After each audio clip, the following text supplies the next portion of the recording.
This is the story of Michael Delaney and his wife Renata Delaney. They had built what most people would call a good marriage, steady income, a house with a real garden, dinners that were rarely interrupted by arguments. Michael was the kind of man who remembered which mug Renata preferred in the morning and kept the gas tank full without being asked. For years, Renata had mistaken his reliability for simplicity, his patience for passivity, and his love for something so constant it required no maintenance. What she did not understand, what she would not understand until far too late, was that quiet men do not stay quiet forever. They simply choose their moment of silence more carefully than anyone expects. The humiliation happened in front of 14 people. The leaving happened alone. I used to tell people that Michael was the easiest man in the world to be married to. What I meant, though I never said it plainly, was that he was easy to ignore. He woke at 6:15 every morning without an alarm. He made coffee in the French press he'd bought at a estate sale 3 years ago, the one with the small crack in the handle that he glued back together with such careful precision that you had to know to look for the seam. He left a cup on the counter for me, not beside the bed. He understood I didn't like being handed things before I was fully awake, but on the counter, at the particular spot where the morning light came through the east window and kept it warm the longest. I noticed these things. I want to be honest about that.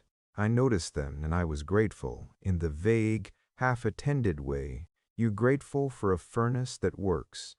You don't think about it until you're cold. We had been married 11 years when everything began to shift. 11 years is long enough to stop seeing a person clearly. You start seeing a version of them, a composite of memory and habit and projection, and you mistake that composite for the real thing. I had done this with Michael. I had replaced him, gradually and without malice, with a character I'd named Michael, who was predictable and unambitious and content. The actual Michael, it turned out, was someone I had not been paying close enough attention to see. He worked in urban planning for the city, which was the kind of job that people nodded politely at parties before redirecting the conversation. He cared about it genuinely. He talked about transit corridors and mixed-use zoning with a specificity that I had stopped listening to sometime around year 4. His colleague, a woman named Bridget Osei, would sometimes text him about project updates in the evenings, and I knew who she was, had met her twice at department gatherings, and thought nothing of it. She was cheerful and a little awkward and wore interesting earrings. She was not a threat. Or rather, I never thought to ask myself what she might represent. Our social life orbited mainly around my friends. This had happened naturally enough. I was more gregarious than Michael, more invested in the maintenance of friendships, more likely to initiate Donna and her husband Philip, Owen and his girlfriend Carissa, my colleague Petra and her wife Nosy. These were my people, and Michael moved among them pleasantly enough, laughing at the right moments, asking follow-up questions he actually remembered at the next gathering, which I noticed people appreciated even when I forgot to. One Thursday in October, he came home from work and sat at the kitchen table with a particular quality of stillness that I had learned over the years to recognize as the precursor to a serious conversation. "I've been asked to put together a proposal," he said, "for the Regional Planning Consortium. It's a significant thing. Could take me to a couple of conferences." "That's good," I said. I was cutting onions.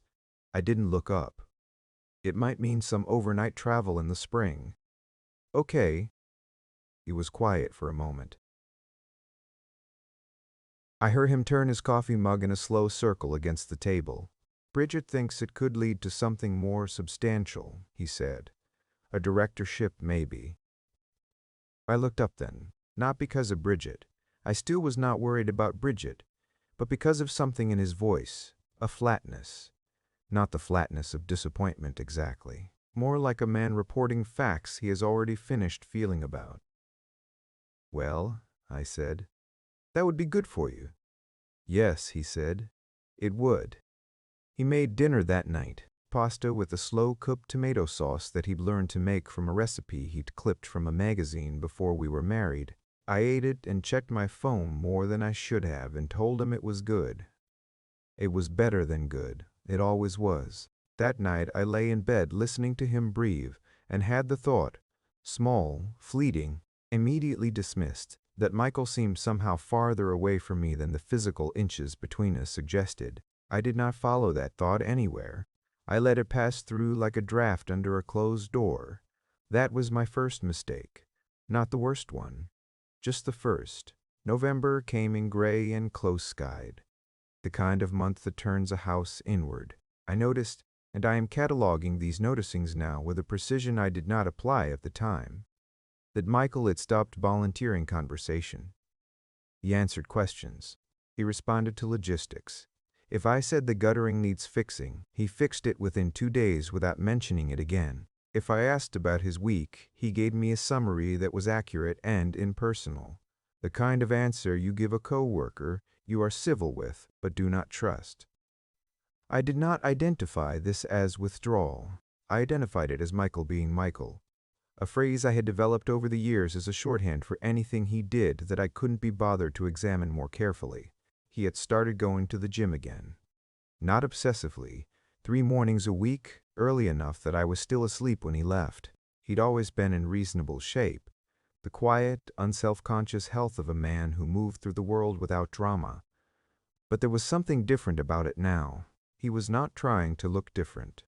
He seemed to be doing it for the same reason people reorganize a room, to feel, in some small way, that things are in order. Donna called me one afternoon while I was walking from the office to the parking garage. "Are you bringing Michael to the Garshes dinner thing?" "Obviously." "Good," she said, with a particular intonation. "What does that mean?" "Nothing. The last time we all got together he seemed a little quiet. Michael's always quiet. This was different quiet." A pause. "Is everything okay?" "Everything's fine, Donna." I said it with the mild exasperation I deployed whenever people tried to read significance into something ordinary. "We're both just busy." I believed this when I said it. There was an evening, maybe a week after that call, when I came home to find Michael on the couch reading. This was not unusual. What was unusual was that he did not look up when I came in, not even when I dropped my bag, always a reliable interrupter, or when I opened the refrigerator and let the cold air out longer than necessary, which had always made him say something gentle about the electric bill.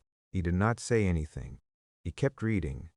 I stood in the kitchen for a moment with a strange and sourceless feeling of standing outside a house I lived in, looking at the lit windows from the street. "Good book?" I finally said. He looked up. His expression was, I don't know how to describe it now without overstating it. It wasn't cold, it wasn't wounded. It was simply present, the way a person looks when they have stopped waiting for something and have made peace with not waiting. "It's all right," he said, slow in the middle. "What's it about? A man who spends 20 years building something and then decides to walk away from it."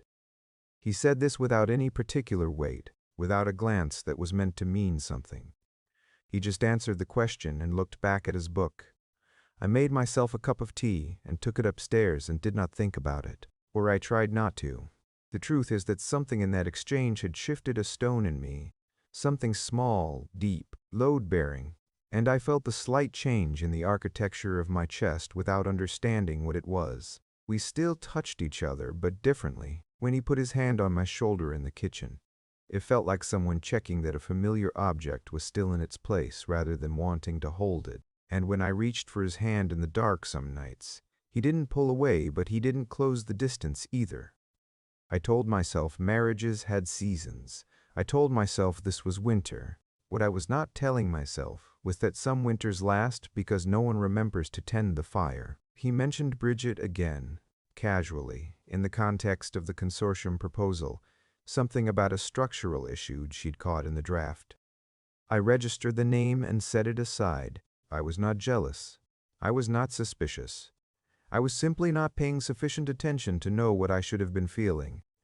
The Garcia's party was on a Saturday in late November. 16 people in a house that was warm with candles, and Mateo Garcia's very good instincts about wine. I wore the burgundy dress Michael had once told me made my eyes complicated, which was the most interesting compliment I had ever received and which I had never quite known what to do with. He wore the gray shirt. He looked, I thought, in some distant way, well, quieter than usual, but present. The evening moved the way good dinner parties move. Argument and anecdote. The particular levity that comes from people who know each other well enough to be careless. Philip was telling a story about a disastrous weekend camping trip. Donna was refilling glasses without being asked. Owen was laughing too loudly at his own jokes, in the way that meant he was on his fourth drink. Michael was talking to Ngozi across the room about something I couldn't hear. I remember thinking they seemed engaged. She was nodding in that particular way she had when she found a conversation genuinely interesting rather than politely interesting. I felt, fleetingly, a small and shameful pulse of irritation that he could be that Michael over there with other people. I was on my third glass of wine when Philip said something about how his wife ran the house like a general, and Donna laughed and said she preferred benevolent dictator, and Owen said Renata runs Michael like that, and looked at me with the knowing expectation that I would be funny about it. And I was. God help me, I was funny about it. Michael doesn't need running, I said, in that easy voice I had for performing at parties. He does exactly what I want before I know I want it. He's perfectly trained. I paused, timing it the way I'd timed things before. The only problem is, he'd never actually leave. No matter what I did, he's too. I searched for the word the way you do when you know exactly what word you want. Settled. Several people laughed. Donna made a face that I read as amused solidarity. What I had not done, what I had failed catastrophically to do, was look at Michael. When I finally did, he was not looking at me. He was looking at his glass. His face was entirely still, and his jaw was set in the way that it went when he was working something out internally rather than externally. He looked, I thought, and this thought came to me with a slight nausea, even then, like a man who has just heard something that confirmed a decision he had already made. He excused himself 10 minutes later, not with anger, not with a scene. He found our hosts, thanked them in the specific and genuine way he always thanked people, retrieved his coat from the hallway, and left. I assumed he had a headache. I told myself this.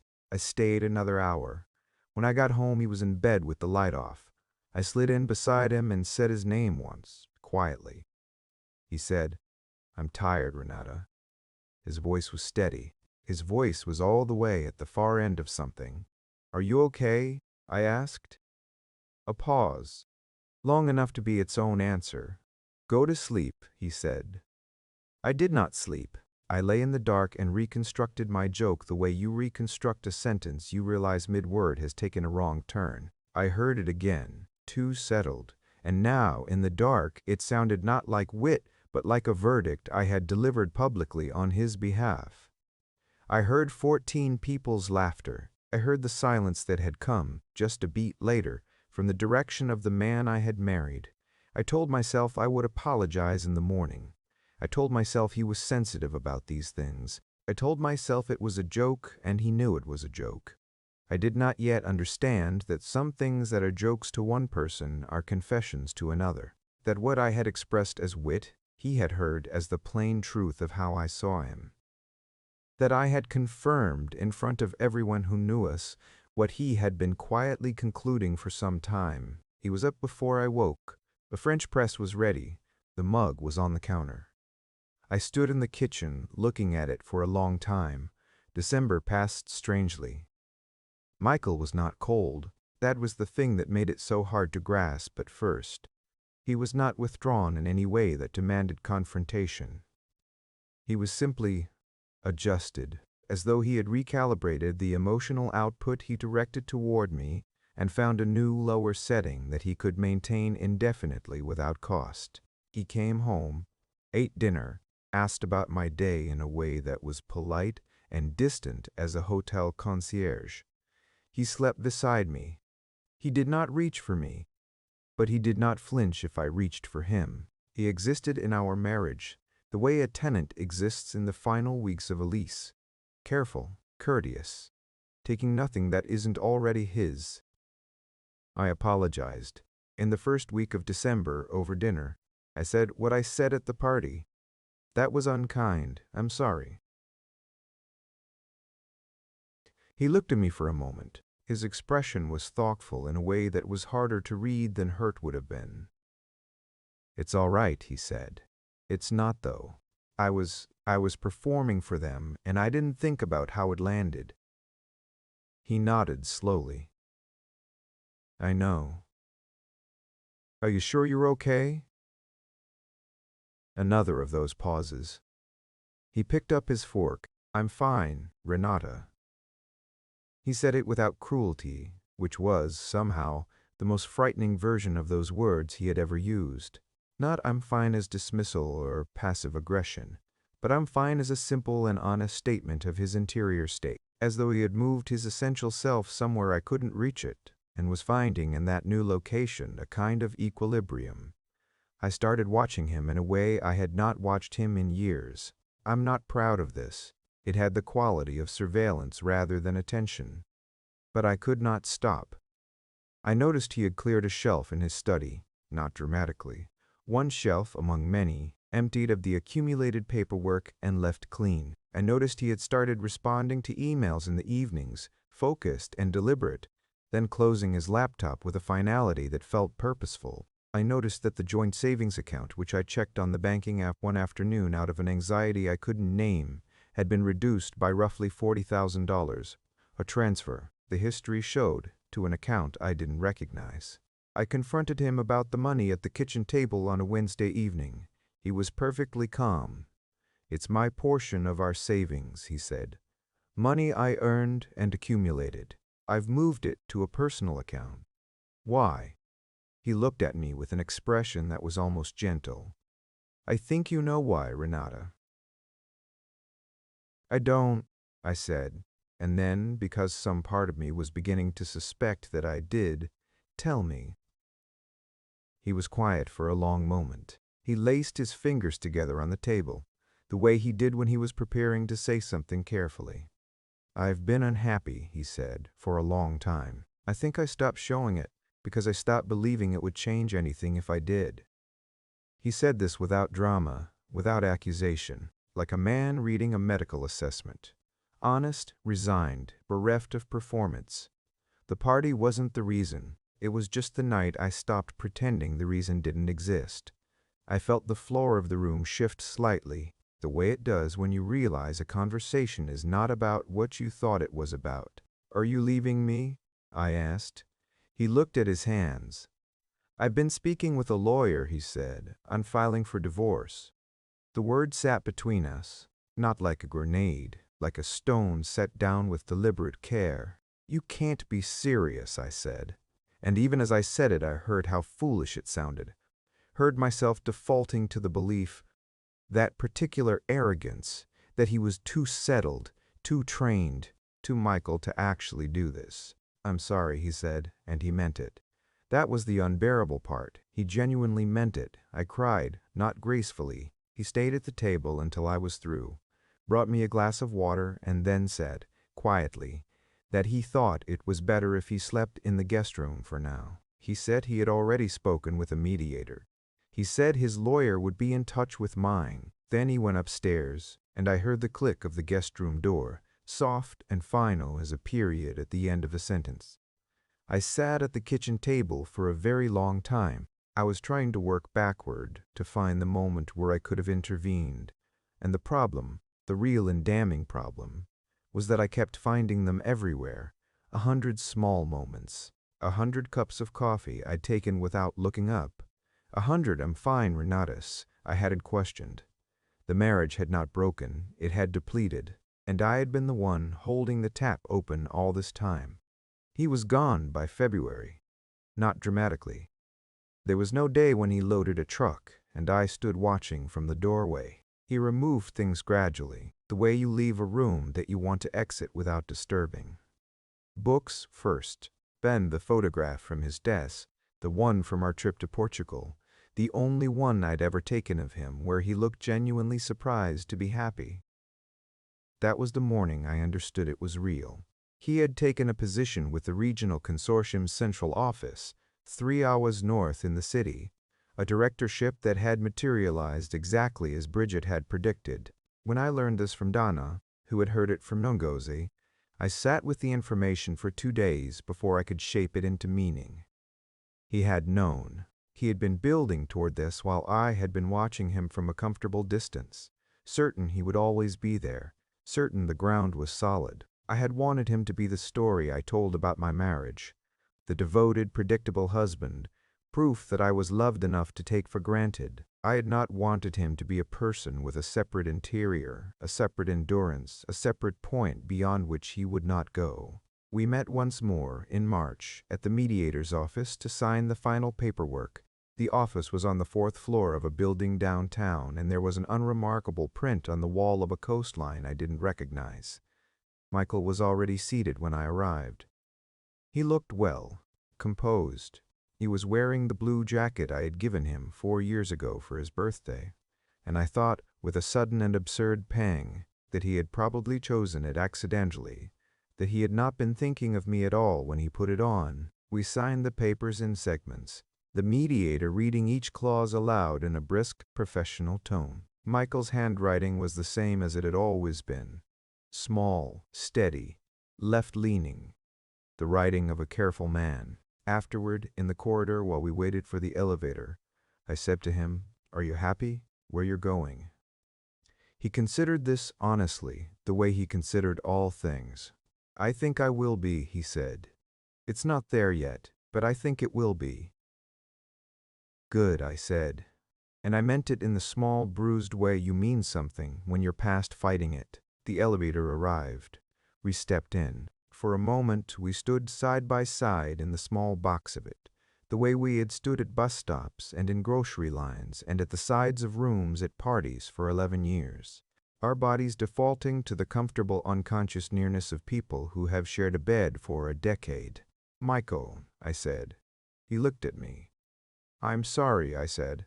"Not just for the party, for the way I saw you, for what I let myself believe about you." He was quiet for a beat. The elevator descended. "I know," he said. "I believe you. Does it change anything?" The doors opened at the lobby. He stepped out and held the door for me, the old automatic courtesy still intact. "No," he said. "Not cruelly. Simply." We walked out through the glass doors into the thin gray light of a March morning. At the corner we went different directions without discussing it, without drama, without a final look. I walked to my car and sat in it for a long time without starting the engine. What I kept returning to was not the party, or the money, or even the divorce. What I kept returning to was the French press on the counter each morning, the careful positioning of it in the one strip of sunlight that kept the coffee warm. 11 years of that. 11 years of small, steady evidence of a man who paid close attention to the people he loved. I had lived inside that love so long I had stopped believing it was something he was choosing to give me. I had come to treat it as a feature of the house rather than a feature of him. And when you stop seeing a person's love as a choice, you stop understanding that it is also a choice they can unmake. He had not left in anger. He had left the way you leave a place that no longer holds what you came there for, not with bitterness, but with the quiet, irreversible certainty of someone who has finally finished grieving something before they go. The drive home was very ordinary. The city went about its business. I stopped at 2 red lights. I thought about what I would eat for dinner, and somewhere 3 hours north, in an apartment I had never seen and would never see, Michael Delaney was probably unpacking boxes in the particular unhurried way he did everything, making it his, making it careful, making it home. I hoped, sincerely and without expectation of return, that the morning light came through his windows at the right angle. I hoped he had already found the best spot to set the cup.